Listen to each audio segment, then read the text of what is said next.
Ranganatha Swamy temple పోయే మార్గము. ఈయన తిక్కన గారు రంగనాథ స్వామిని సేవించి ఆయన అనుగ్రహంతో 15 పర్వాల మహాభారతాన్ని తెలుగులో అనువదించారు. ఆయనకి ఇక్కడే సాక్షాత్ హరిహరనాథుడు దర్శనం ఇచ్చారు తిక్కన గారికి.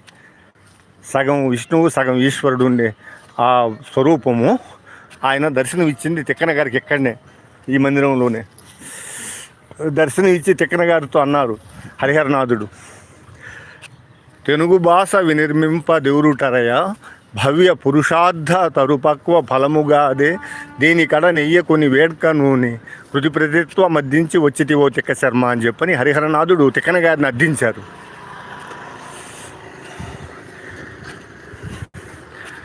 నువ్వు తెలుగులో మహాభారతం 15 పర్వాలు రచన చేస్తున్నావంట, అది నాకు అంకితము ఈమని సాక్షాత్ హరిహర స్వరూపుడైన హరిహరనాథుడు తిక్కన గారిని అర్థించారు.